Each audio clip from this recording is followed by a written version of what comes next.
Anybody here can get it. Treat the game like a scrimmage now. Master B with the flow. I swear nigga got no limits now. I've been ballin' for a minute. Whole team full of winners. Anybody here can get it. You tuned into the realest now. Anybody here can get it. Treat the game like a scrimmage now. Master B with the flow. I swear nigga got no limits now. I've been ballin' for a minute. Whole team full of winners. Anybody here can get it.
Welcome to the podcast, everybody. I'm Greg. This is Jackson. How you going, Jackson?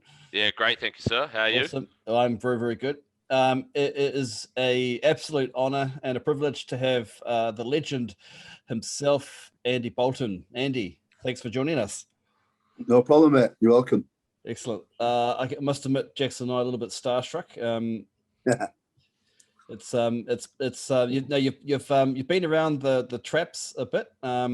I can't imagine there's too many people that don't know the name Andy Bolton, but I was just looking at your competition history to refresh my memory, and it goes back 30, 35, 40 years nearly, eh? It's I've started lifting weights at 18 years old. I'm now 51, so amazing. Yeah, it's a while. It's amazing. Yeah, I feel like that's the understatement of the year, Greg. Been around the traps a while. It's fucking Andy Bolton. Jesus Christ.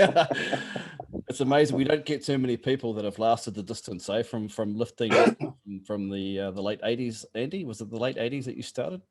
Yeah, it was. Yeah, 88. Jesus, say. And what's the secret? But what's the secret to your longevity? You know what it is? It's careful training. It's not overtraining. It's not being an idiot in the gym and just maxing out every week. It's careful planning, listening to your body, not being scared of backing off when you need to back off, and not being in a rush to get to the top. Take your time. Yeah. There's nothing hard and complicated about this game. the guys today, they want it all now. They don't want to be patient, and then they're so young. They get so strong so young. Then tendons and ligaments go. You know, they get injuries, and they keep on training through them. They don't rest, and they end up being burnt out by the late 20s, early 30s. They're gone. And I find like lots of people as well. There's no like they gun it for like 3 or 4 years or whatever, and then get like that first big injury, and then that's it. That they've got no idea how to come back from it. It's amazing. I've trained with guys over years who have been regular guys, full-time day jobs, you know, working hard. They've trained with me. It's the best thing ever. They said, this is the best thing. This is all I've wanted to do. 3 or 4 years down the road, they get a little bicep tear. Oh, if this happens again, I'm gonna have to pack it in. I can't miss work. But 4 years before, you know, it was the best thing ever. They were going to do this for life. Yeah. And all of a sudden, they get a little injury, and that's it. And all of them now aren't even there no more. They're gone. Yeah. I don't train with these guys anymore. Yeah. Yeah. How First much speed do bump. you, Andy, how much do you credit that to, you know, social media? And everybody's got access to everybody's, you know, PBs and lifts, and there's a lot more pressure, do you think, these days on lifters to perform, or at least to have an image of performing, because obviously they want to put the best foot forward with their social media. Yeah, what you just said, it's the image of performing. It's the real good lifters don't do it for the Instagram likes and the Facebook likes. You know, when I look at, when I was lift coming up, there were no real social media back then. It wasn't. I was talking to somebody last night about this, and when I was getting strong, I just trained it in Leeds.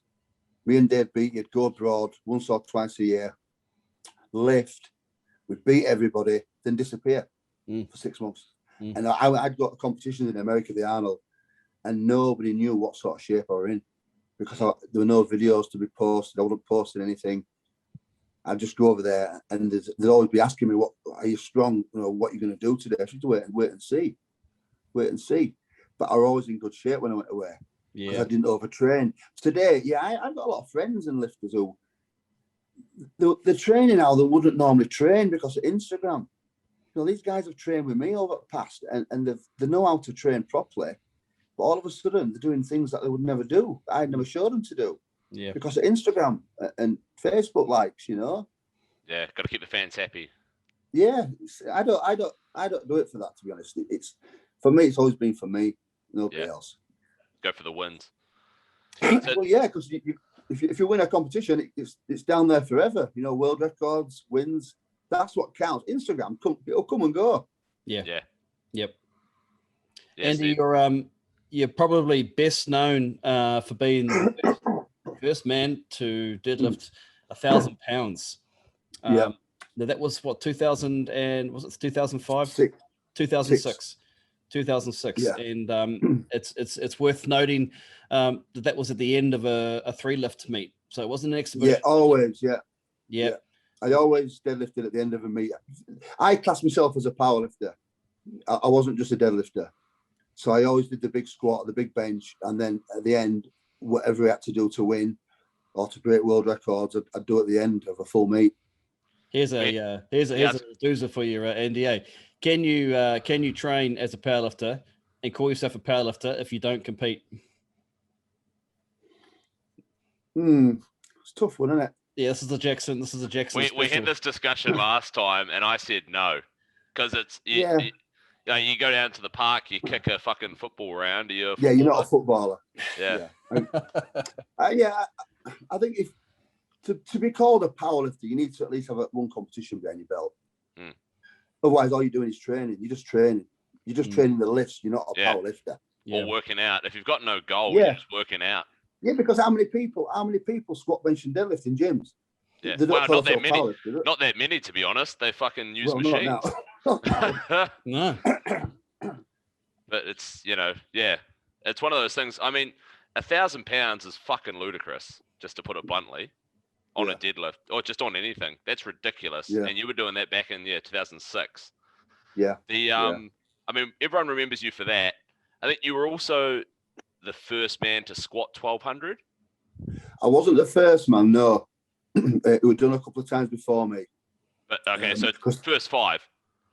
Yeah. I mean, when I squatted 12, 14, in 2007, I'd broke Jeff Lewis's record, which was 12 done the year before, one of my big rivals in America. So I'd broken his record. What is but that? I was at what is that in kilos? 550.5. 550.5. Yeah, 550.5 on the open database here. Squat 550.5 kilos. That's just crazy, Andy. Yeah, that's a lot of weight to have on your shoulders. Hey, take us through that lift. You know, I've over the years I've built up. Obviously, you don't just go from zero to that. And I remember squatting right far back as in Vegas in 2000. So this was 7 years before. I squatted 420, my first 420. Then the year after in Africa in 2001, I squatted my first 440. And I remember this next one, I think it was 2002 or 3. No, it wasn't. Let me think about this. It's on 2. Might have been 2002. No. See, I'm that old. I forget where I was. It doesn't. I know in 2000, that 2003 Arnold, I squatted 455, and that was my first ever 1,000-pound deadlift squat. And then I met Dave Beattie just after that, and I remember Dave was coaching another English lifter called Peter Tredgelow, and I was competing in the same British, and I squatted 470 that day for the first time at the British, and I beat Peter, and then that's how me and Dave, met and got chatting, and then Dave ended up coming away with me from then on. And I remember in 2005, I went over to Atlanta, and I squatted. I was coming off the back of a 470 kilo squat, and the year after, I don't know why I was so strong that year, but I squatted 505. Wow! Which it just come from nowhere. So 35 kilos on my squat in 1 year. Yeah. And that was the all-time biggest squat back then. But what happened? I bombed on the bench straight after, so I lost the record. Doesn't count. Yeah. Doesn't so then I went over to Arnold's again, and I squatted 510, 520, and I think my best squat was 520. And then that year in 2007, I just felt something would just, when you get these shows that just click, and you just feel so strong. So my best squat's 520. So I've gone to the Arnold, and I've opened up 490. And my second lift that day was 527. Wow. And my second lift. So I've just smashed my all-time record by 7 kilos on my second lift. And Dave Beattie goes, "How do you feel?" I said, "I feel great. It feels comfortable." It actually felt quite easy. He goes, what's the all-time record? I said, "It's 550. So Dave goes over to the table, and he goes, Andy wants 550.5. And they look up, they go, oh, for. He goes, "Andy," he goes, "Are you sure?" And Dave goes, "Yeah, he can do it." And that's the only way I've ever lifted off my back and thought, fuck, this feels heavy. You think it's crazy because I've done 500, 520, 510, 527. But when I stood up with that, all of a sudden, my initial reaction was, shit, this is heavy now. This is it. And I thought, fuck this. Because I was never scared. I was never scared of weights. I thought, let's just do it. Let's just go for it. Attack it. If anything happens, anything breaks, we'll just get it fixed on afterwards. It'll be fine. Yeah. And I just gritted my teeth and went down. I think my eyes closed at one point, and I just felt the weight, and I just drove as hard as I could, and I got to the top. I was getting to the top, and I was falling forward slightly, and I had to dig my toes in really hard, so myself from falling over.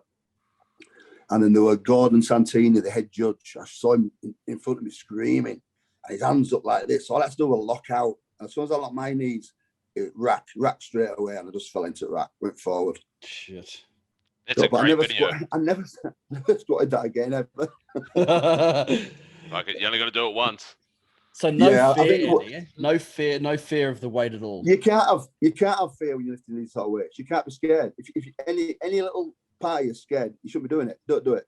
No. Like now, if you said to me, I could squat, you could get under a 400 kilo squat bar, I wouldn't want to do it. I don't want to do it. No. I mean, I can still squat 300 now.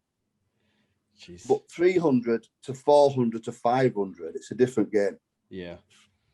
Different game. Half a ton. You got a half a ton on. Oh, it's massive, yeah. And thing is with squat, anything can go wrong, can't it? Let's be honest. Yeah. You'll go down there, a little twinge in your knee, something goes. Them spotters aren't catching that. they're not catching that quick enough. No, they're not catching 500. No. You see that they'll get it eventually, but they're not going to get it in that instant it goes. You're gonna. I've seen some bad things happen to squatters. They just collapse under the bar. Both patellas have ripped off, and they've been on the floor screaming. But I never feared that. I never feared that back then. So that's a 550.5. What was your best bench? A 320? No, well, I'm not known as a bencher, but I benched in 2014 350.5. And what's still crazy not a bad bench. Yeah, well, it's not a bad bench. But, I wish I was known as a bencher with 330. Yeah, but I was never known as a bencher because I was a big squatter, a big deadlifter. If you look at the all-time list, I was top few on the squat. Well, in 2007, I had the biggest squat of all time, the biggest deadlift of all time, and the biggest powerlifting total of all time, all at the same time. But my bench wasn't in the top 100 of all-time list. That's ridiculous. Yeah, that's mad. You know what I mean? But I was the biggest bencher in Britain when I did that. And I'm not a bencher. When you've got all these bench-only guys who are built for benching, who don't deadlift, and I've beaten all these guys. I've beaten them all on bench. I'm the best bencher in Britain just for that year. And then it got broke again by a bench-only guy. But I'm thinking either I'm doing something right or these guys are way behind because genetically they should have been benching more than me with their arm length and the barrel chest, and that's all they did. Yeah. Your arms, Andy, are incredibly long, aren't they? That's one thing I would exactly. Deadlifting. I'm thinking, Jesus, you can nearly touch your knees standing up. Yeah. It's deadlift's a lot of genetics as well, you know. You've got to have the levers, but also it's the mindset and the training and everything else that goes behind that. No sumo? Andy? No sumo deadlifts? Oh, sumo, no. That's not real. That's not a real deadlift, man. It's not. The disgust in his voice.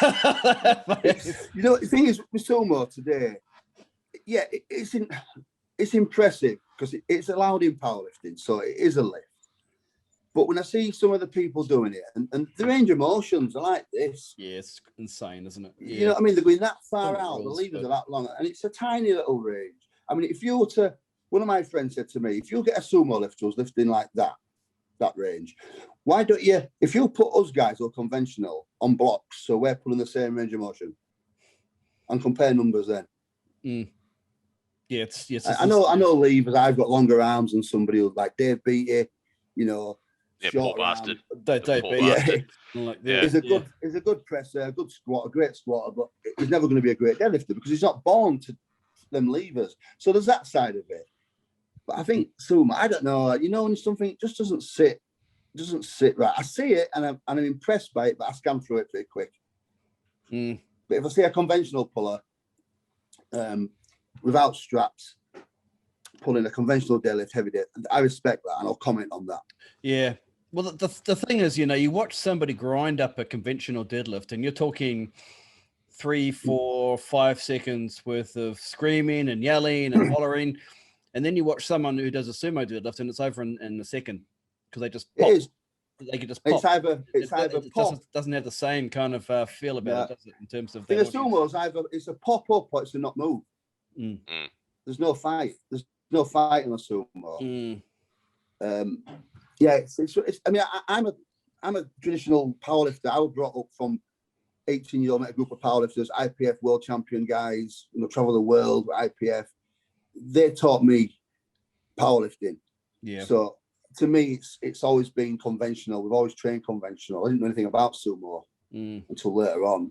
Yeah, it's impressive. It's allowed, so it's not against the rules. But for me, I'm a conventional guy, to be honest.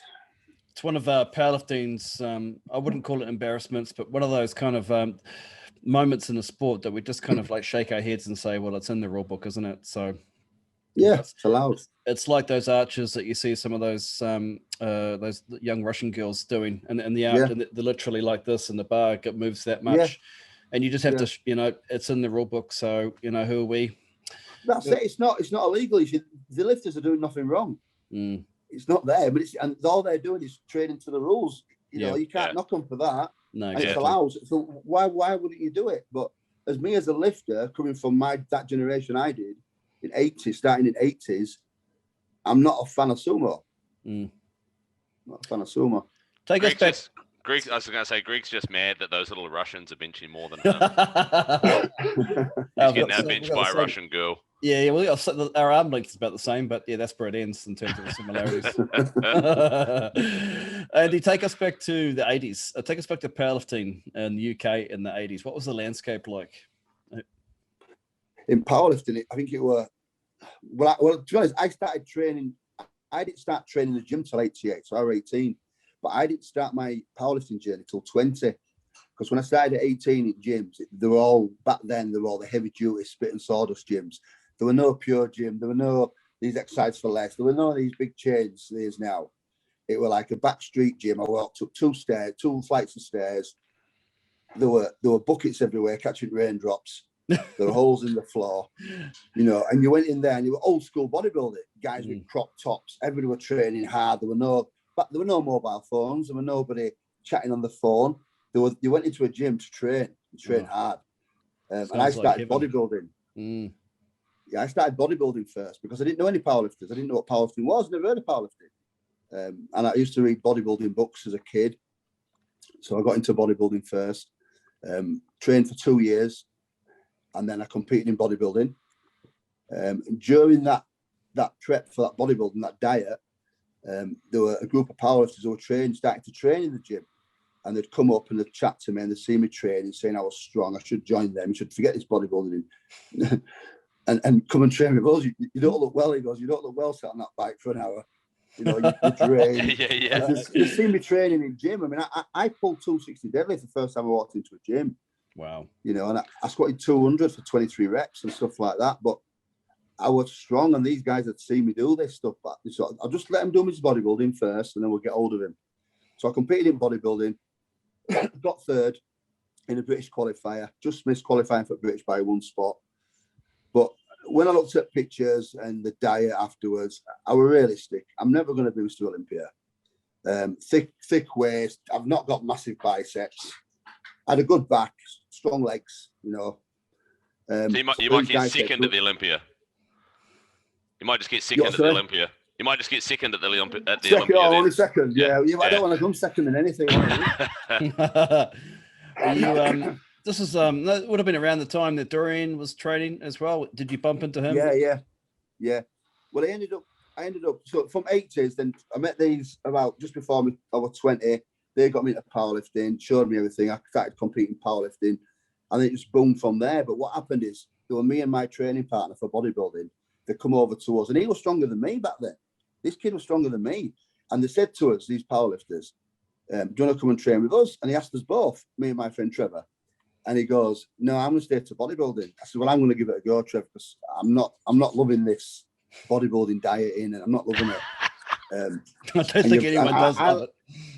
Yeah, I like being around lads, and I fed off the energy. And when you've got a group of 5, 6, 7 powerlifters who are traveling world, we've got British tracksuits on, and I'm listening to the stories of traveling. You're like, that's what I want to do. I want to live that dream. I want to be that man. So Trevor says, no, I'm sticking to this. So my powerlifting started to boom, breaking record after record. And even to this day, all the stuff I've done in powerlifting, I still meet up with Trevor now and again. And he never changed from that day. He never changed from that day. Wow. He never did anything different. He never got any better in bodybuilding. He's the same size now than he was back then. And he hasn't done anything. And I've gone on to do everything I did. And he was stronger than me back then. Oh. So who knows where he'd have gone if he'd have gone that way. Any hard feelings? Is he bitter about this? No. He's over the moon for me. He really is. He was a good friend. Him and his friend Danny used to train with us. And I saw him 2 weeks ago, one of his friends. And he said, I remember when you started training, me and Trevor were stronger than you. I said, you were both kicking me ass every week. But look what happened to you and what happened to us. We've done nothing. You've gone on to really win all that stuff. It just shows you, doesn't it? It's mad. Early 20s, I was powerlifting with a group of powerlifters.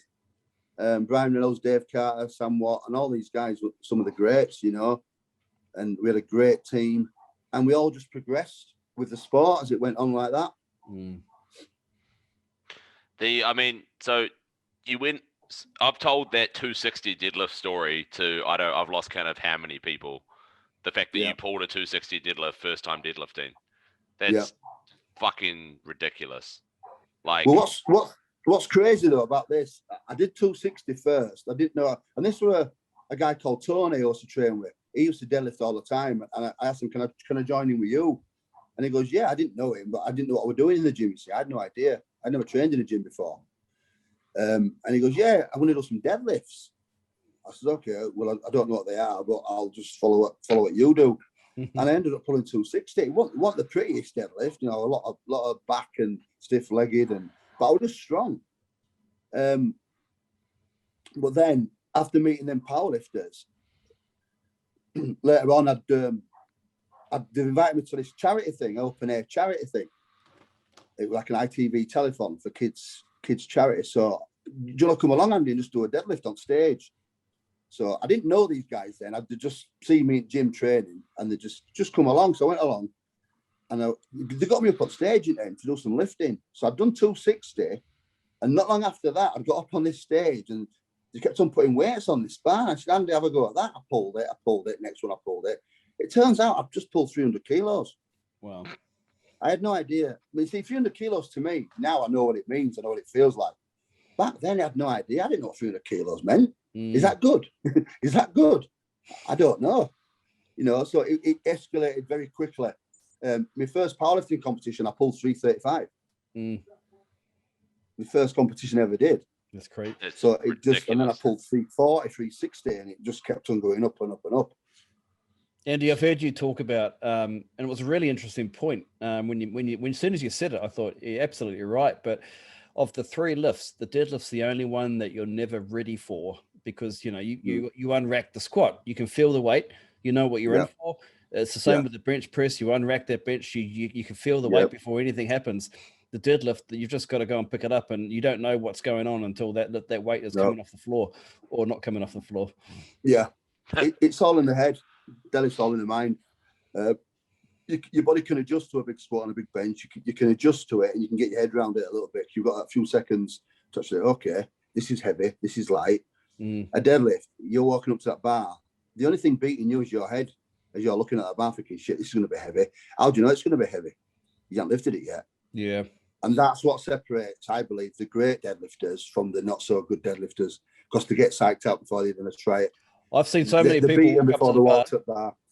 I've seen people walk up to a bar, they just give it a tug, and they go no, and they walk away. And I think you haven't even tried. You haven't even tried. You're already you've beaten yourself up already. Yeah, I see it all the time. But a lot of that comes from the training as well, the way they train. I mean, the amount of times I've been asked, how many times did you pull 1,000 pounds in training before you did it? I'm thinking, well, I never tried it. What do you mean? How did you know you were going to do it? Well, you don't know. It's a mindset thing, isn't it? If you go past a certain point, the weights start getting heavy and hard in the gym, then that plays on your mind. Hang on, that felt heavy. So how are you then going to go to 1,000 pounds 3 weeks later and pull that if that's feeling heavy, 800 pounds in the gym? So the way I used to train is a lot more speed on the deadlift, because for that reason that you're not feeling the weight first. Now, squat and bench, I trained a lot heavier because you've got to adjust to the weight. You couldn't do that on a squat and then suddenly go under your back and shit. It's just going to crush you. But a deadlift, there's no telling you it's heavy, but your head. So if your body's, I mean, Jamie Reeves, ex-world's strongest man. I trained with Jamie in my early 20s for a little while when I did strongman. And Jamie taught me, always be undertrained when you go to a competition. If you're slightly undertrained and the weight gets hard, you're going to have that fight to fight it and fight it and fight it. If you're overtrained, which a lot of lifters do, and you see them, like you're saying, they tug it, I can't do that. Because they're already beaten in the gym. Yeah. They've trained so hard, so heavy, try to prove to themselves that they can do that on the day. But the moment you try to prove it to yourself in the gym, it's game over. You're not going to do it again. You're not going to do it again. That lifting competition, to get the best out of yourself, it's got to be done only in competition. Can never be done again in the gym before. Never, not even close. I was 200 pounds away from my biggest deadlift in training, even less, probably, 350 kilos, 770 pounds in training, 1,000 pounds on the day. I was having this conversation with my wife probably a week ago or a few days ago. We talked about the number of times as refs we've had people walk away from failed lifts. And And afterwards, we'll go up to them and say, "Hey, hard luck," and they say, "Yeah, I don't know what happened. I got that a week ago in the gym." Yeah.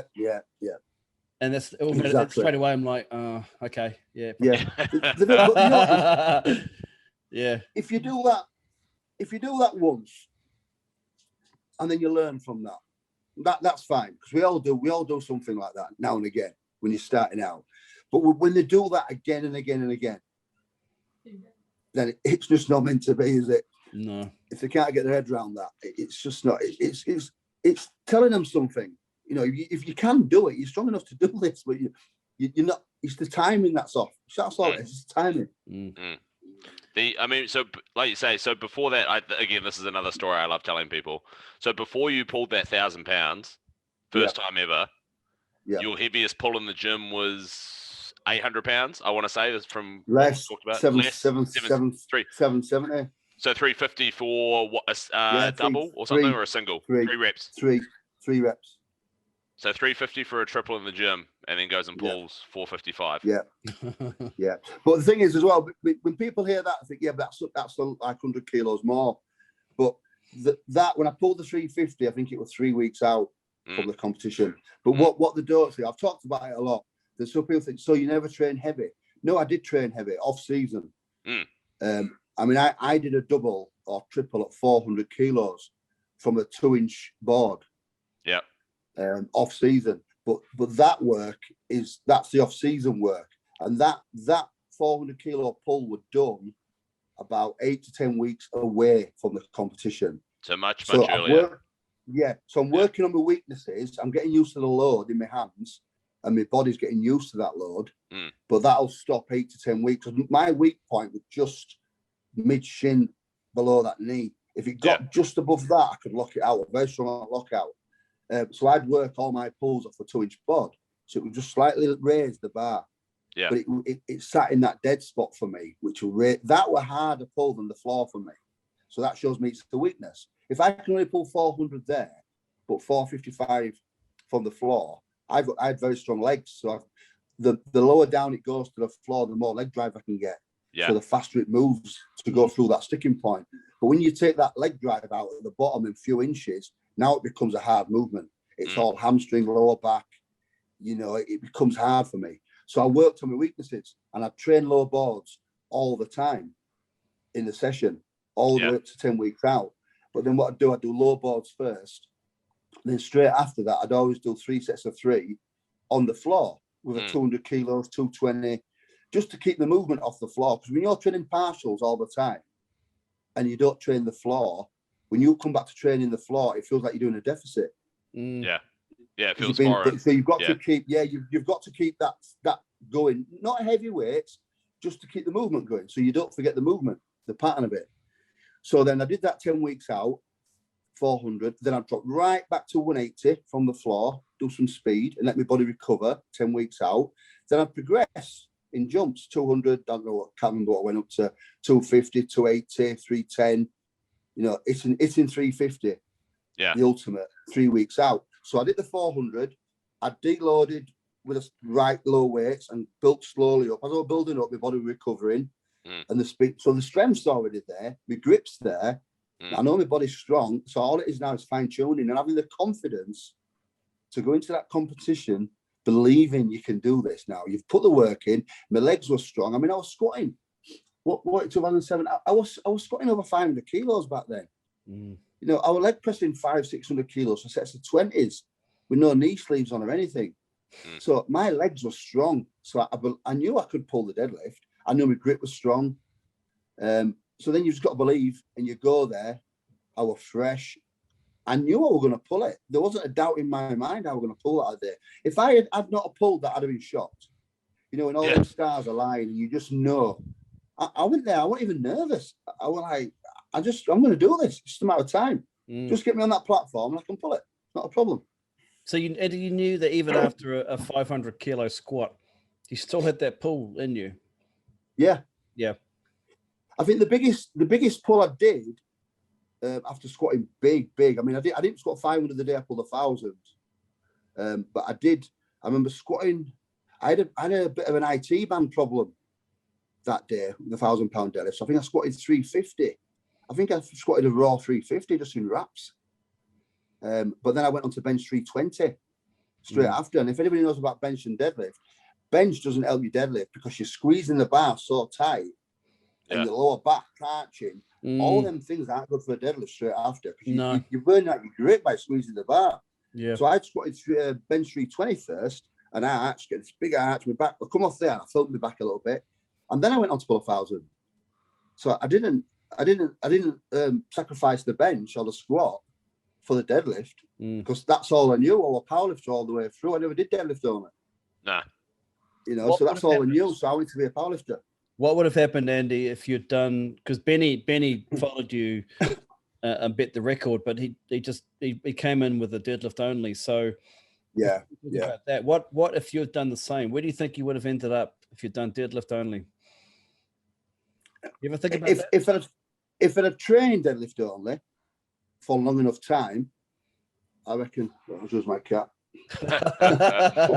What is with cats and cameras? They love it. They know where the camera is, don't they? So I just got to walk in front of this fucking time. camera. This one's so friendly. There's on my desk when I'm doing work. There's right in front of the computer all the time. If I'd trained deadlift only, then I believe I'd have pulled way more. Yeah. But because I only ever trained it as part of squat and bench. That's when I tried to go deadlift only a couple of times. When I got invited to expose, to do this, to do that. When it was deadlift only, I never did as good. Wow. Because I wasn't used to that. And what I found is by squatting first, I get warmed up. Because don't forget, all my training back in Leeds is squat, deadlift, and leg press in one night. Yeah. It has been for 20 years. And all that. Yeah. It has been for 20 years because that's the way I train. Because when I first started powerlifting, we did a squat on a Wednesday, a deadlift on a Friday. And my deadlift was stuck about 380, 390. And one of the guys said, why don't we put it together? I didn't like the idea. I said, no, it's going to be too much.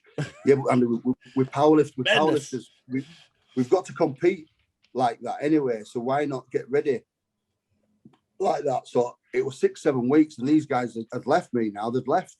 They were doing it together, and I did it by myself. So I was stubborn. I thought, I'm training. I don't need them. They'll come back to me.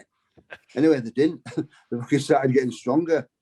So I thought, I'm going to have to do this. So I did it. And every session I was being sick. I thought, this is hard. This is a 3-hour session now. Jeez. This is heavy squats, heavy deadlifts, the volume. Because I didn't train heavy, but I did a lot of volume, a lot of speed work, and it's set after set after set after set. So I'm very explosive. And it killed me. But then all of a sudden, my deadlift went to 420 in no time. Wow. I thought, wow, okay. But what I found out is by doing legs first, your deadlift training afterwards could be a lot lighter. Because the stronger my squat get, the better my deadlift got off the floor. Yeah. So now I can think, okay, so I don't have to train deadlifts as hard now. I can cut back the numbers a little bit. And I found myself falling into a routine where I just felt so fresh and sharp. But then, don't forget, then your lower back's getting a complete 7 days rest. Yeah. Before you do it again. Yeah. And then I could focus on my upper back another day. My grip training, all my little hamstring work, all my bodybuilding type stuff on a second day, and then a bench on a Monday. By the time I come to Wednesday, I was fresh. I was raring to go again. Wow. So you know what? It really does work that way. It's hard, but I don't understand why powerlifters split up. If you compete one way, like strongmen, you want to the strongman to train one event one day, just one event. When they go to World's Strongest Man, we do 5 events in a day. You've got to prepare for what you're going to be competing in. I always thought that made sense, Jackson. I know, Yeah, I'm fucking sold. I'm changing my training. That's it. I'm done. You know what it is? You've got to adjust your training to suit. And what you do, I take both my lifts up together to a level. So I could squat 300 and pull 300 the same day. But people think, how do you do that? But you'll think about it. So if you're squatting 300 on a Wednesday, and then you go back in on a Friday or Saturday and do a deadlift 300. What sort of soreness are you getting from that squat on that day? You're going to be sore. Your muscles are getting tight now. You're getting stiff, and now your mindset. You've given it a lot of mind power to squat 300. Now you've got to go back in again 3 days later, and you've got to do it all again. And your body's still tired from that squat. I don't care who you are. Your body's still tired. Even if you're not feeling it, mentally you're tired. Your body's feeling it. Now, if you do it straight after squat, you're already at that level. Your mindset's up there. You're feeling great. You just got it 300 for 2 or 3 reps or whatever you've done. It's moving well. You've got a few lads around you. Soreness hasn't kicked in. Tiredness hasn't kicked in yet. Oh, well, it hasn't. Straight onto deadlifts. Yeah. By the time you finish deadlifts, I go straight onto leg press. Now, by leg press, most of the team have gone. They're thinking, fuck that. We're out of here. And there's me and 2 others doing leg press. And I'm still doing 10, 11, 12 plates aside. And I'm pausing them all at the bottom, accelerating as hard as I can. But I know then when I leave that session, I'm done for a week. They're coming in again 2-3 days later to do all that little stuff that I've just done. And they're coming in, they're going, Andy, we saw, and we've got to do this. And they're not giving them workouts then the fullest because they're tired from that workout. To me, it just makes sense. I just don't get why more people haven't got onto it. Well, the number of times, Jackson, you would come across the same thing. You talk to somebody at an event at a meet, and they've got to their they got to bench, and then they're on to deadlift, and the deadlift doesn't come off the floor, and they say to you, oh, I just don't know what happened, and your natural reply is, well, how often have you done a squat, a bench, and a deadlift all in the same day? And of course they say, well, I don't train like that. But it makes listen to Andy now.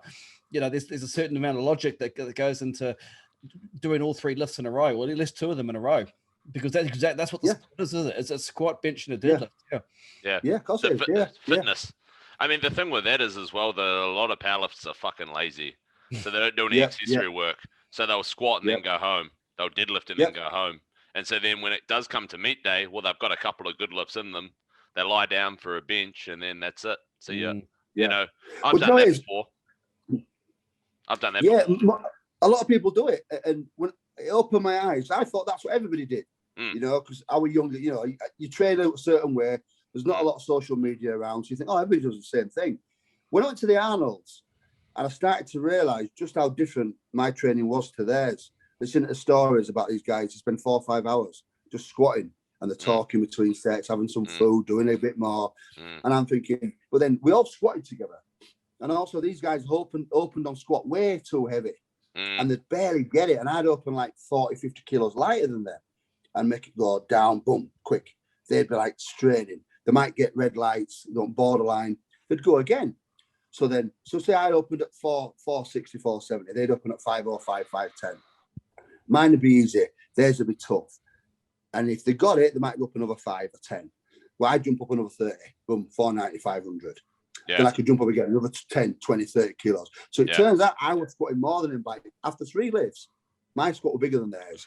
But all they've done is put themselves under so much pressure, opening too big. Then we come to bench, we come backstage. Kieran would go like 45 minutes with benching. So off with a kit, bench shirt straight on, and we bench. And their benches were bigger than mine. I hit 350, but that was later on. In the Arnold years, I didn't bench more than 310, 317, I believe. So only 700 pounds. That's all right. Yeah, which is good. But when them guys were benching 340, 350 back then, you see, they were ahead of me. So what I'd gained on the squat, I'd lost on the bench. So now I was behind going into the deadlifts. But then Kieran would come backstage and he'd say, right, we've got, how long do you need for deadlift? How long, lads, before you're ready? And I'm like, I can go now. Give me 30 minutes, I'll be ready. And these guys, can we have an hour? We need an hour, we're tired. They're laid on floor. They're laid out. And me and Dave, I'm just walking around them. I'm ready to go now. Because the way I trained, the pace that I trained at and how I trained, I was conditioned. Yeah. And then I'd go on, and then I remember in 2007, so I'd squatted 550.5. My legs were tired. Dave was massaging my legs, they were cramping up. I'd gone on to bench 317, I believe, something like that. And now I'm tired. So Dave sits down with me, and all these big guys are struggling as well. I'm thinking, right, we've got one big pull in me now. Dave goes, what do you want to do? If you open up, you need 417 for the all-time record. So this 417 would give me the biggest squat ever, the biggest deadlift ever, and the biggest total ever. Now, no lift has ever done that before. Got 3 all-time lifts out of the 4. 417, we can have it open at 340 and take a nice, easy one, then pass your second lift and just go for it. But I said, Dave, I'm tired. I am tired now. My legs, I've never squatted 550 before. He said, we can just open at 417. He goes, I looked at him. Bulldog. Fuck it. Let's do it. What are you here for? And I pulled it. I pulled it comfortable. It was comfortable. Mm. So I passed my second lift, and I said, well, what do you want next? And I just pulled 1,000 the year before. I said, put 457 on. And I got 457 to my knees. Oh, so close. If I'd have done 440, I'd have totaled over 1,300 kilos. Oof. But I only got 417, which gave me a 1,273 kilo total, 1,273. But you think about it, I later on went on to bench 350. If you put all my biggest lifts together, it was like 1,360 kilo total. Yeah, 550, 350. 350 and then 457. 457, 455. Yeah, I don't know. It's 1350, 1360. I don't know what it is exactly, but it's up there. Man. Yeah, so it's that's the way I trained. It conditioned me for the competitions. Then I also did cardio. So I'd train Monday bench, Wednesday squat and deadlift and leg press, and then on a Thursday, the day after, I'd do all my back assistance, grip work, and everything. So on that Thursday session, I'd also do hill walking on the treadmill, 20 minutes. Me and Jim Nuttall, a friend of mine who trained me back then, we do a hard 20 minutes on the incline walking at a fast pace. Then on a Saturday morning, we go in again and do more grip training and more cardio, just walking on the hill. Because you needed a certain level of conditioning, to be able to get through a meet like that and be able to train like this. So let me get this straight, Andy. So Monday was bench. Wednesday bench and upper body, yeah. Bench and upper body, yeah. Wednesday was Monday chest day. Monday chest day. Monday chest. Pro. Yeah, that's fair. Wednesday squat and deadlift. Thursday bit of cardio and grip workout. Upper back, grip, hamstrings, all that stuff. All the things that supports all the other things. Yeah. We did all that, and we call that assistance day. So everything that assists the lifts, the power lifts, we do on the Thursday. The lifts that aren't demanding, the lifts that aren't really demanding. Yeah. All the hammer rows, pull downs. Yeah, all that stuff. Yeah. Wow. And then I had Friday, Saturday, Sunday off the weights, because my bench press on a Monday was the weakest lift. So I had made sure I had 3 days rest before bench to give it the fullest I could. I've tried benching twice a week over years. All it did was grind my shoulders and hurt my shoulders. I've tried deadlift twice a week at some points. Later on, I tried that as I got older, but it just wears you out. And squatting twice a week, it just wears me out. I've tried all these things. I mean, I have tried these things over years. I've tried everything, but I found a formula that worked for me pretty early on. I was lucky that, I didn't make it complicated, so I wasn't going in thinking, shit, what have I got to do today? Max effort this, deload, looking 45% band tension versus this chain tension. I tell people today, when you go to that gym, you're going to know, what are you going to do? I'm going to squat. What are you going to squat? A fucking lot. I'm going to squat a lot. Sets. Yeah. However you're going. And I always had a plan, and it's just, how do you get your squat stronger? I fucking squat more. I just squat. I work on explosive power, pause reps. I'm explosive, keep tighter, put more volume. I don't go heavier. It's more volume, set after set after set.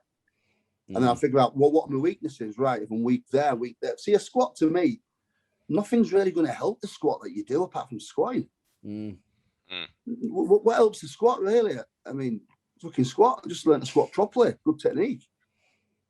Who taught you technique? Who taught you good technique? The powerlifters. I trained with these IPF guys. I mean, Brian Reynolds at the time, he was a year younger than me, 2 years younger than me. Brian went on to bench 100 kilos. Brian could bench 235 raw as a junior, 100 kilos. Shit. IPF. He had world record at IPF. I mean, Brian won the IPF Worlds in 1992 or 3, senior Worlds, while being a junior. He beat Steve Goggins. Wow. That's mad. Wow. Yeah. Steve Goggins, yeah. And Brian was a massive man. He was like a 337 squat. He benched 235 raw.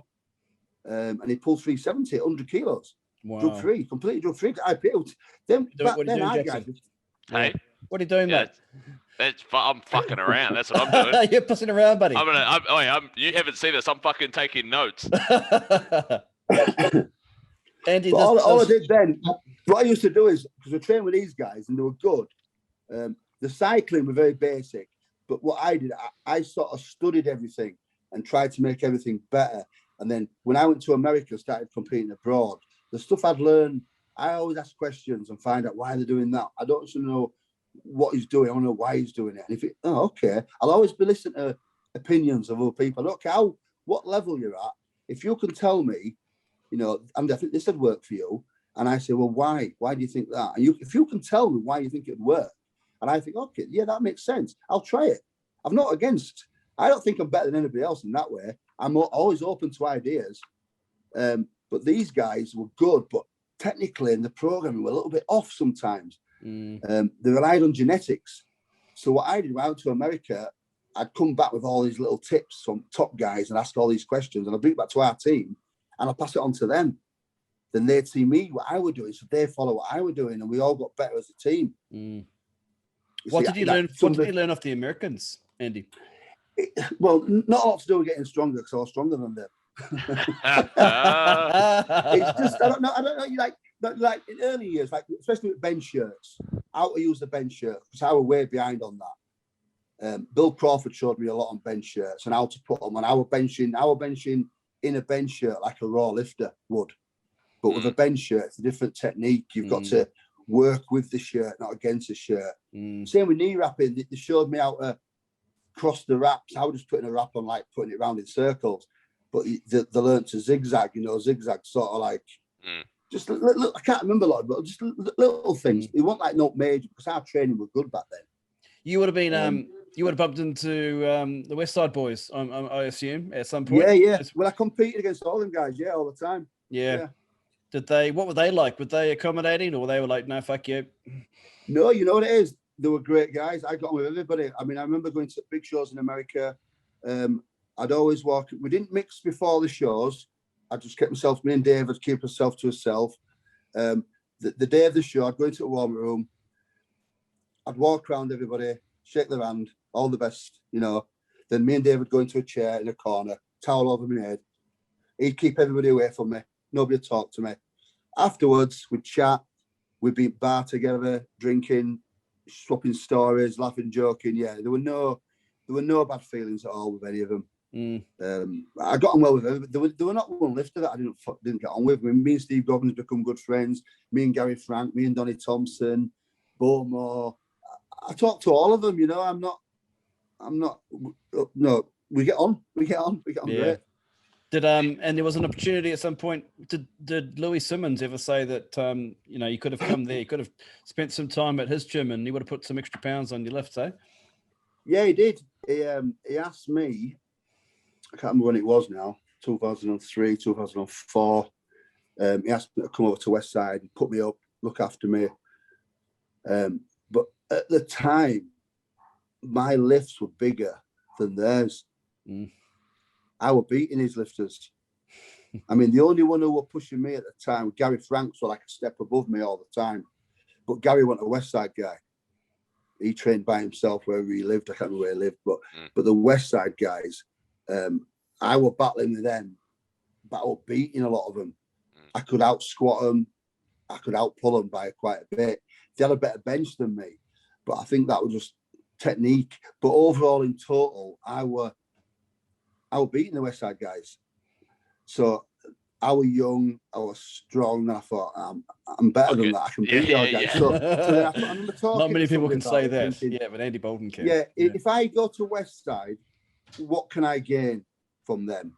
And what can they gain from me? I thought, honestly, believe back then they can gain more from me than I could from them. Yeah. They might have made me bench stronger. I agree with that. But I see some of their training and some of their athletes, and they didn't last long in the game. They got injured pretty badly. A lot of them. When I started competing, I can't remember many of their athletes who stayed with me all the way through, from beginning to end. They come in, they injured, they were gone. Next one come in, gone. Yeah. There were only me who were there from the beginning to the end. Yeah. Without major injuries. That environment was super, super competitive, and probably didn't contribute much towards sensible training. I want to call it sensible training. What your environment obviously was a little bit different. You didn't have people slapping you in the face and wanting to beat you up in the gym. I mean, I'm sure you copped a couple of Dave slaps in the face. I've been on the receiving end of a few of those. Yeah, but Dave were only competition day, because he didn't train with me. I lived in Leeds, so I'm 200 miles away from Dave. Ah, yeah, fair. So I had my own team. But my mentality of training, which we've talked about, is holding back and smart, where Westside seems to be a lot more attack, fucking all out, let's go. Yeah. And I was never that sort of guy to train like that. And I just thought it didn't sit right with me. I didn't want to go, if I'm honest. And I like, you know what it is, I like being at home. I like being with my team. My team got me into powerlifting. I respect all them guys, and I'll still train with them now, most of them. We're still best friends, so I would never leave them for Westside. Because I think all that happened there is Andy's a Westside lifter now. He's Westside. But I didn't want to be seen as a Westside lifter because I'm not a Westside lifter. I'm from Leeds, with Leeds lads, you know. Do you think, so obviously this is, we're talking multiply here.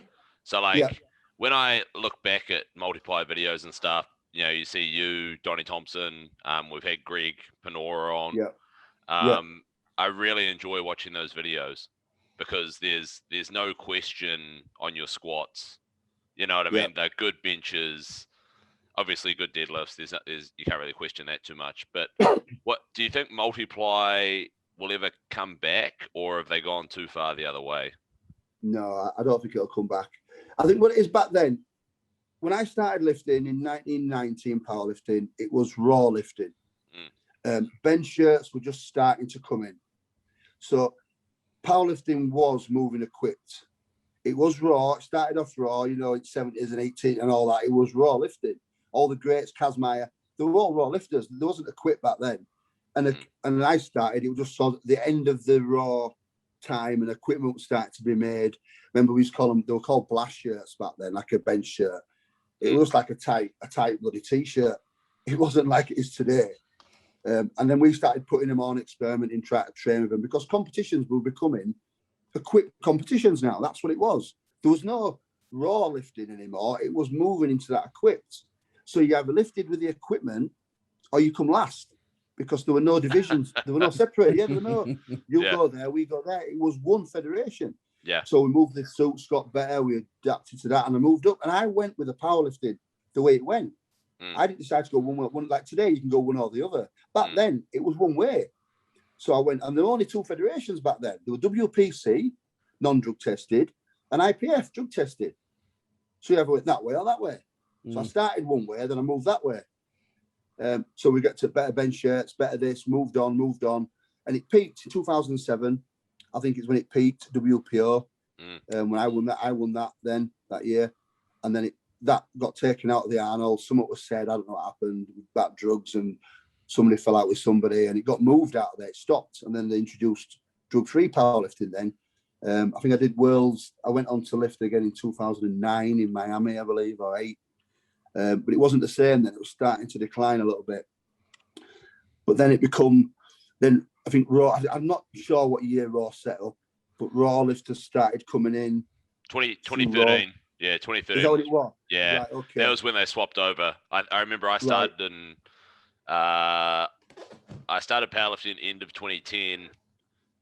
Started 20. I did my first comp. Started 2011, and I just lifted raw. But then tried a few like squat suits and bench shirts and stuff, but I just liked raw because I wanted to be a fucking jacked. I wanted to be like Goku, you know, the jacked bro. But and then it went to, I think 2012. There was sort of like the murmur of it going back to raw, and then I think it was 2013. IPF brought in the raw category of actual. This is actually raw, because I remember 2010 or so. That was when and around, say, like what you say about 2007, 2008. Sorry, mate. I'm there. They brought in the raw unity. That was big. I think that was 2007, 2008, and that was when raw. But that was obviously raw on the untested side, and that was when that started to become a thing, and they were killing it. People were loving that. And then they ran into that shit with they just painted pound plates and claimed them as calibrated kilo plates and shit, and people just didn't. After that, people didn't take them seriously, and they fell out. I think that was about when IPF brought on raw. classic raw. Right. Okay. Yeah. So powerlifting was equipped, you see, for a while, and that's all it was. And that's what I grew with. And it divided up, and it went that way. But I think a lot of why it happened as well. Equipment becomes so expensive. Yeah. And also when I would train a team of 6 people. Now back then the gyms were very hardcore gyms. You could get 5 or 6 people training together, putting bench shirts on, squat suits on, deadlift suits on, and training together. Yeah. Later on, that become expensive to do for one thing. Also, the commercial gyms started popping up. You know, these little gyms, and you weren't allowed to put bench shirts on. People wasn't training in teams anymore because people were going by themselves with the mate. So it's impossible to do a bench shirt or put a bench shirt on with 2 of you. It's just impossible to do. You need a team around you. Yeah. So that started happening. These little gyms started popping up. People started training there, drifting away from the hardcore type training. So then people would put bench shirts on equipment, and plus the cost. I mean, I was sponsored by Inza, luckily. I still am now. And some of my bench shirts, they were £300 a piece. Yeah. You know, and I had 5 or 6 upstairs. Squat suits had 5 or 6 squat suits for every single. If I went up £5, I had a different squat suit. Yeah. I'd wear knee wraps at a competition. Dave will tell you. Dave got half my old ones. I think he sold them.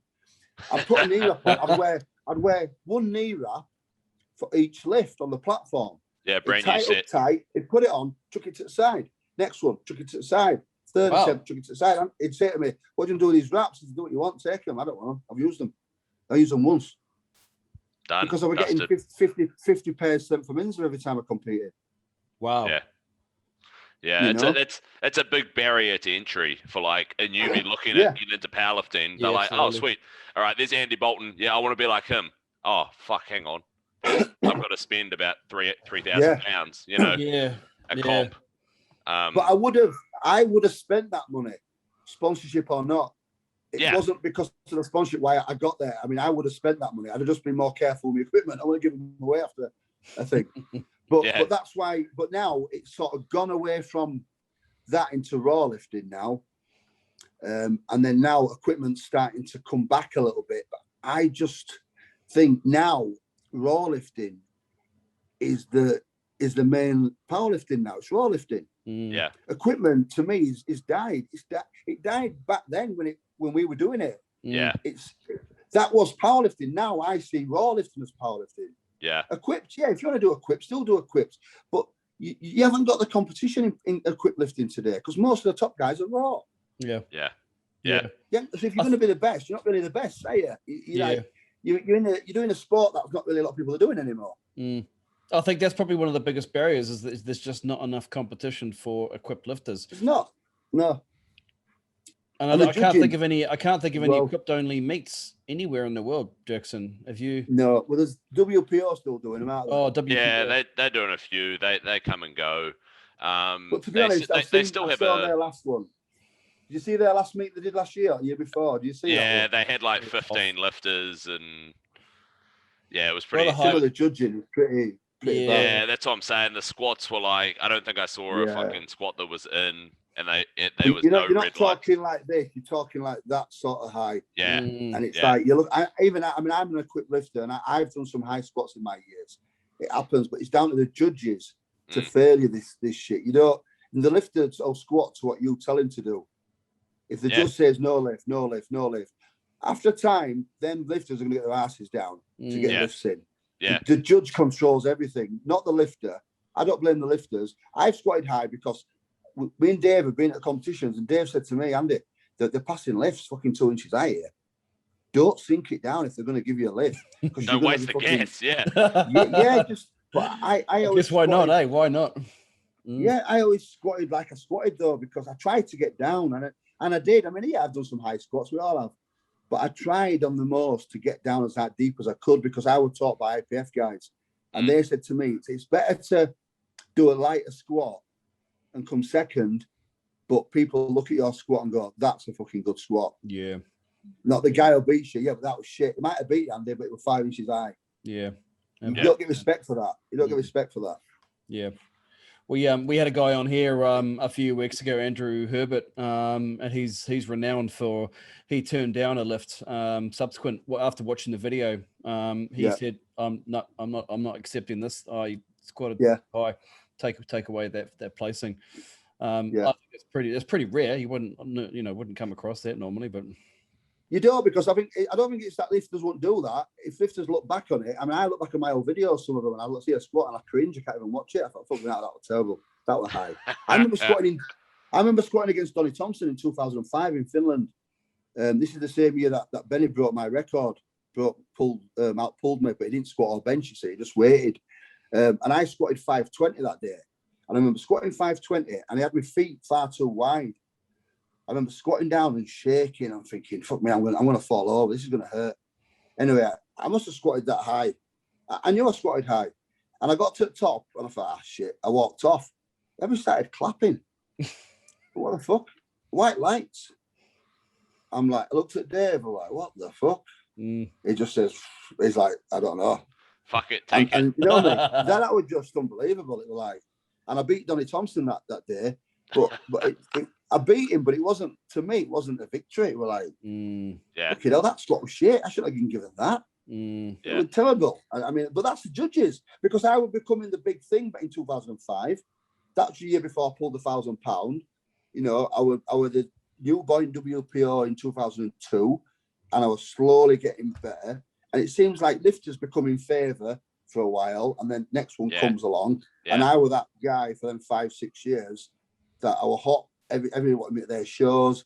So they were passing me lifts. And I was going to say, how much do you think that's a factor that refs see, oh shit, it's Andy Bolton, the man of the moment.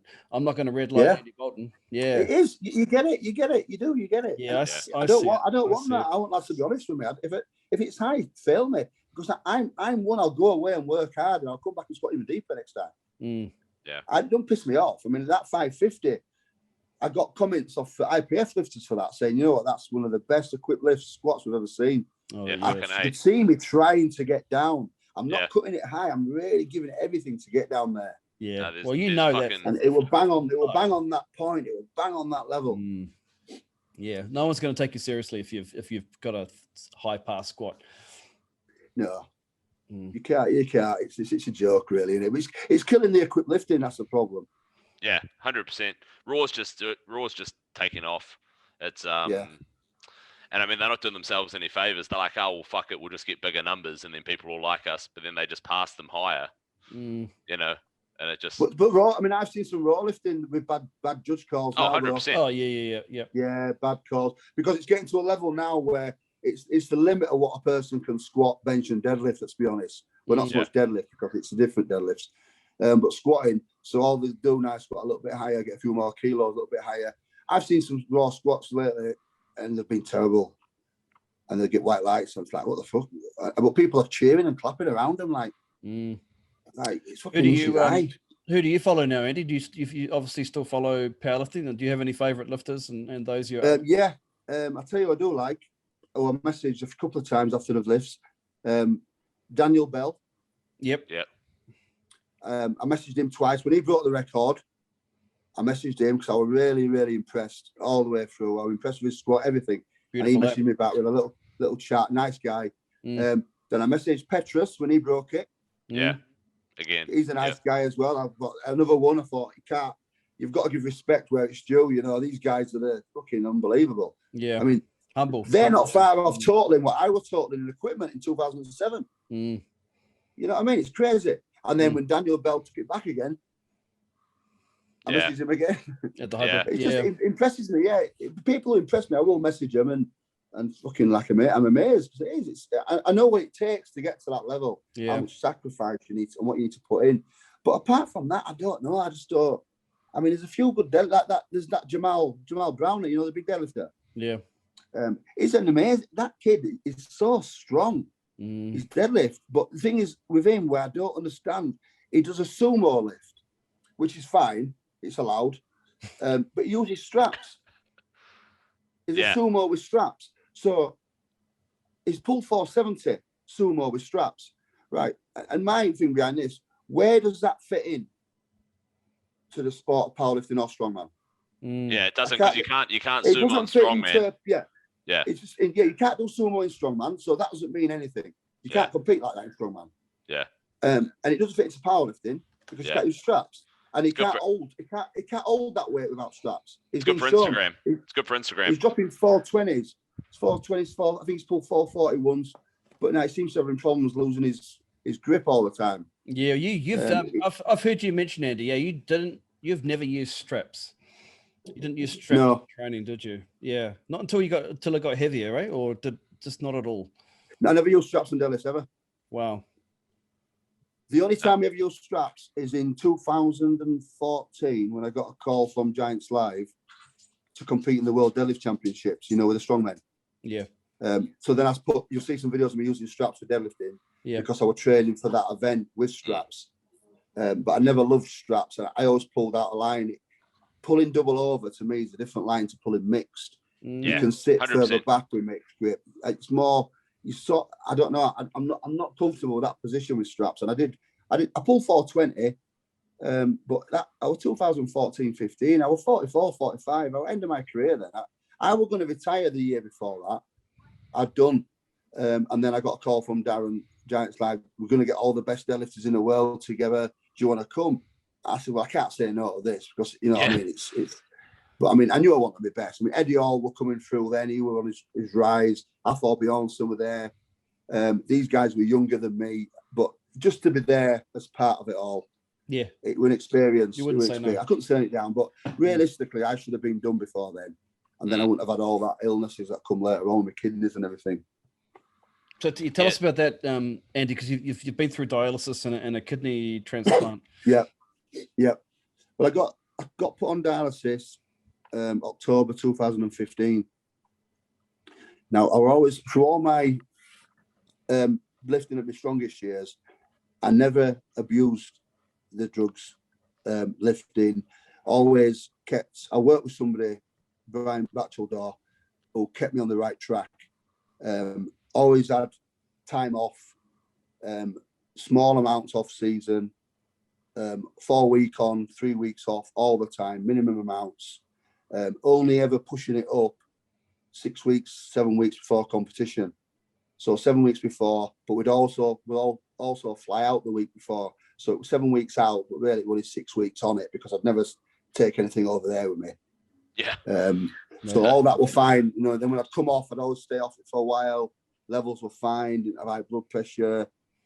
And then it wasn't till later on, when you get to an age when your strength starts to decline and you try to compensate by taking more. And also with me, I'm very addictive for all my life, very addictive. That's why I got into lifting like I did. But also with that addiction, after competitions, what I would do is party for 2 months, a month, 2 months. But party, when I'm talking partying, I'm not talking not going to bed for 2 or 3 days.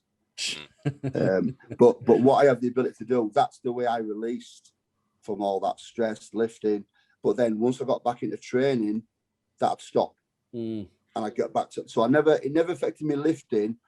But when my lifting started coming to an end, you imagine, I understand now when I hear people saying about these football guys and they'd walk away from a sport, and there's a point between leaving a sport at the top, there's that middle bit before you find out who you are again in your next chapter. And I struggled with that. Yeah. Took too many drugs, drunk too much, went out partying, taking uppers, downers, taking everything. I'm not going to lie. I took everything. I had some of the best nights of my life. But it's not something. It's not sustainable. It's what finished me in the end. Yeah, you can't burn the candle, and I was taking more gear to try to compensate for my lack of strength from getting older, and then partying more often. And at the end of the day, my body said, "You know what? Enough's enough." Yeah, and I remember squatting 350 kilos in the week before my kidneys went. I squatted 350 for 3 reps, felt easy. And then the week after I went into the gym, I couldn't squat 200.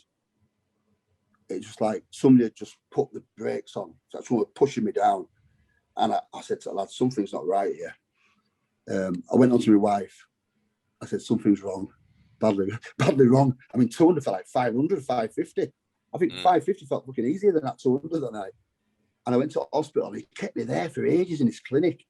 I'm looking around thinking, where's everybody gone? There's only me left. It's 6 o'clock at evening. He goes, we're just coming to get you a bed. We're just trying to get you a bed. said, bed. I'm not staying. I'm off home. He goes, it says, your kidneys have failed. You're at 3% function. They failed. We need to put you on dialysis straight away. Shit. How much is that? 3%, you said?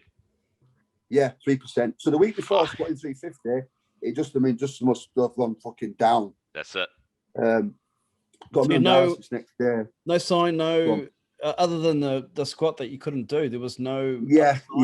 Looking back, I had a funny taste in my mouth, like a metallic taste, and almost like a sinus problem. And it's that metallic taste is a sign of your kidneys failing. Looking back now, I'm an expert in kidney failure. I know everything about it. You know what I mean? It's so I did that. I abused it. I mean, the funny thing is, I didn't abuse myself while I lifted at that level. I was okay then. Yeah, odd time I did, but I never did not perform. But then when you get to an age where you're thinking, I'm not there anymore. And I was struggling with not being the top guy anymore. That transition into normal life, I found it hard. So that's how I did it. And then luckily, the kidneys did fail. I'll say that, because if they hadn't failed, I'd have been dead. Because lads were coming to see me and I couldn't even hold a conversation without breathing heavy. I was like gasping, just have a talk. I was so big and I got fat now. My face was round, I was fat. And they were putting bets on when I was going to die. My friends said, it's not going to last. It's not going to live. That's the year. And then kidneys failed. And looking back, it's a blessing now, because that made me stop everything. Boom, dead. Went on dialysis and actually reassess everything now. But even on dialysis, you think, I'll get a transplant in 6 months and I'll be back. I'll be back. And then a year passes, you think, I can still get back. And then 2 years passes, I think, maybe not. After 3 years, I'm thinking, fuck that. I said, nah. Your mindset changes now. I think I don't want to go back to this again. But going back to when it happened in 2015, in 2017, so it's only 2 years after being put on dialysis. No, let's go back a bit further. So when I got put on dialysis in October 15, in March of 16, so only 6 months later, I competed again in powerlifting. I competed in a deadlift show. I had a line in my neck. I had a tube in my neck up here coming. I've got a picture of it somewhere. I've got a tube here at my chest, a dialysis line coming out of my body. Shit. And I went to a competition in March with a line. They can see the line out of my neck hanging out here, all wrapped up in like a tape. And they let you. There was no dispensation for. Well, no, hospital. You had to say sorry, line coming on my neck. Anyway, just at the refs. Yeah. Powerlifting were okay because it's my own risk, innit? But the hospitals didn't know about it. I didn't tell them. And I pulled 301 for a world record at my age and weight class. Now I'd been on dialysis for 6 months, so I had no kidney function, and I pulled 301, and then I just kept on getting stronger, and that shouldn't have happened on dialysis. So in 2017, when I put my deadlift challenge on, because we put a show on in aid of kidney research for all they've helped me with. So we put a competition on, and I went there, and I thought, right, I'm on dialysis here. I can't. But by this point, this line had come out, and I'd got it put in my arm, like a fistula in my arm. So now you could lift normally now, because it wasn't all outside your body, it was all inside your body. So it was different now, a bit safer. And this in my arm cleaned my blood a lot easier, a lot better. So I felt a lot better myself. So we put this competition on in 2017, invited all the best deadlifters in UK, some big names, Delroy McQueen and that turned up, Alexander Clark, Jim Nuttall, there's some good guys there. And I thought, right, I'm not able to pull loads of big lifts here because I'm on dialysis. I ain't got the energy. So they all opened at 350, 360 kilos. I opened at 290. And it was easy. But I thought, just keep it. So nobody was looking at me. They all went 370, 375, and I went 330. So I thought, I'm still way behind. They're not worried about me now. But this felt easy. So I'm talking to Dave. We're looking at everybody. What do you think he's got? What do you think he's got? Well, Dell's just pulled 375 second. It looked quite tough. I don't know how much he's got in him, Dave goes. Says, Andy, let's put 382 in. So this is a 52 kilo jump for me. So, okay, let's do it. So we're watching all these lifters. And anyway, my name comes up, 382. I go up and I pull it. I fucking pull 382 on dialysis. And then Dell goes, then Dell needs 385 or something to beat me. And we sat there outside. He barely moves it. And I win. Oh, fantastic. How the fuck? I thought I've just dialysis. Won. On dialysis. But then, so I thought that I was going to get stronger and stronger. But then the year after, I struggled to pull 335, and then the year after that, it was like 320. And then the year just before the transplant, I remember going to the gym and pulling 220 off boards and turning to my mate and saying, "That's it, I'm done." I said, 220 felt like fucking 400. Yeah. My body was slowly declining. Yeah. I think I was just pushing it too hard again. Yeah. But luckily the week after that, I got a call. I got a kidney transplant. I remember when that deadlift challenge, that was the October 2017, was it? Yeah. Yeah, that's the first one, yeah. I remember Dave trying to ask him if I wanted to do it. And but I did Worlds at the end of the September, and then we had the finals early November. Yeah. And so I was like, I can't do a deadlift only in the middle of that. That was, because I had like a 6-week turnaround. But that was that was mad. That was ridiculous when Dave came back and said, "Yeah, Andy won." I was like, I didn't say the fuck do you mean Andy won? I thought he was in hospital. I know, it was mad. It was mad. So I Andy, think that was one of my biggest achievements. That coming back from that and pulling that lift that day, I couldn't believe that. I was just like, better than £1,000 deadlift, that one more. I bet. Yeah. It doesn't end there, does it, Andy? Because I see you've competed as recently as March 2019. Doesn't stop. Yeah, but I was still. When did they get me? I competed there, and I got the transplant April 19. Oh, he did. So that was the month before I got the transplant. the month before getting a transplant, he's doing a powerlifting comp. Yeah. Yeah, I pulled 330, I think 335 or something like that. Yeah. So are you calling it quits, or is there still something left? Still something left to prove? Oh, no, I've got a comp on July 3rd. He's got to take put the kidney through its paces. Honestly, now there's nothing to prove, and I said with that time when I finished the big lifting, I went through all them times with drugs and partying and trying to find out who I am. I can honestly say I've come out the other side. I know who I am now. I'm quite happy with my life. I'm happy with what I've done. I don't have to do that anymore. I can sit back. I'm coaching a lot of people, 45, 50 people online, PTs. I'm doing okay. But I love the sport of powerlifting. I'm not going to compete in full powerlifting again, but I'm going to do deadlift shows. I love to deadlift, and I love the doctor. I had one kidney consultant, Dr. Mooney, who was with me from the first day it happened. And then when I got in after my transplant, I was in hospital, and I think I had 5, 6 UTI infections the following year. And I was in hospital for 7 days at a time. I was really ill, and I had to have another operation to fix that on my bladder and prostate and everything. And I was in bed. I was just thinking, you know what? I've had enough. I'm sick of this. I've been through so much pain now this last few years with transplant and these infections every time. Scared to death when I lose my kidney every time. It was like 50-50 I'm going to lose it. And I thought, I've had enough. I don't want to put my body through this anymore. And then Dr. Mooney comes round. He sees my name on board. He comes round. And he goes, "Is that Andy Bolton? Oh, powerlifter." He goes, "Oh, yeah." So he comes round. He goes, "Are you going to lift again? How are you feeling? Are you going to lift again?" I said, "No, I've had enough." And he goes, "Why not?" This is one of the top ones. Why aren't you going to lift again? I said, "Well, transplant and all that." He goes, "Andy, we give you a transplant so you can do what you love." He says, "There's no reason why you can't lift heavy again. The only thing we tell you, watch your blood pressure, don't get too big, and just live a healthy lifestyle. Drink you plenty of water, don't be partying, all that stuff." And that's what I do. I don't party. I might have one bottle of beer on a Saturday night. I'm not partying drugs-wise. I'm not doing any of that.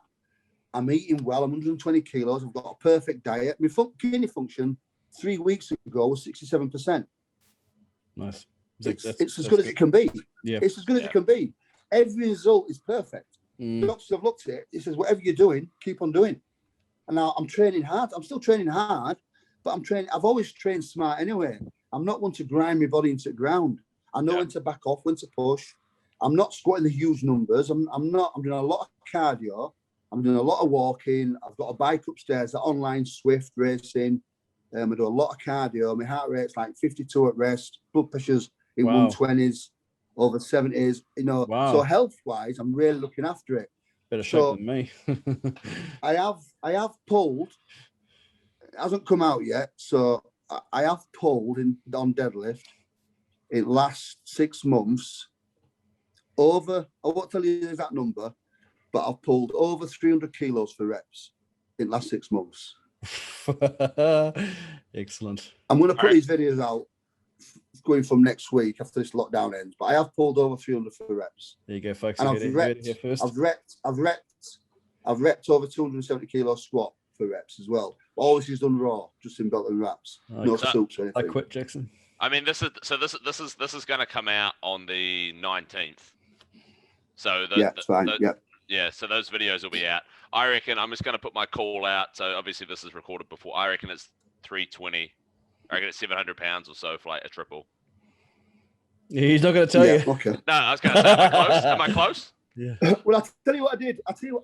What I did do when the gyms opened the first time, towards the end of before the second lockdown, I pulled, which is a video that I sent out before the second lockdown started. I think I can't remember what it was. End of last year, I pulled 300 for 5. That was my first rep. So I've done a lot more since then. Actually, I remember that video. That was fucking ridiculous. Yeah. Yeah. But I've moved on since then now. I've moved on a bit since then. He's moved on. Here we go. 320 for 5. That's it.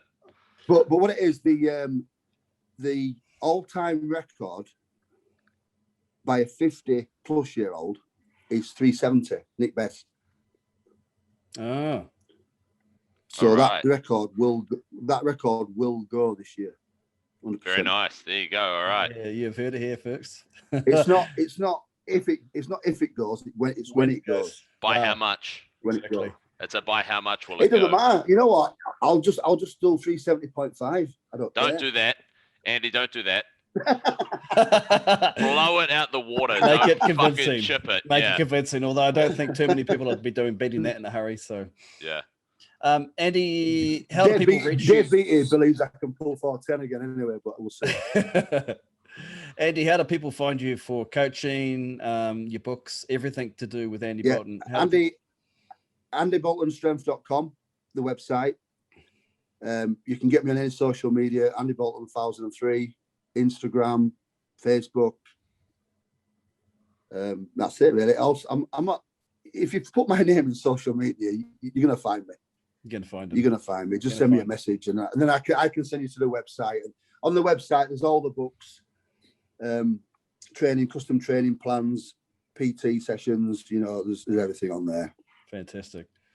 Well, I think I probably speak for Jackson. It's been an absolute pleasure having you on. It's been a real honor. I'd say it's been a fucking honor having the great. I've enjoyed it. I've enjoyed it. That's been fantastic. We wish you all the best, and we will be keeping an eye on that 370.5, or if Jackson gets his way, or the 410. I agree with Dave. Fuck it, do it properly.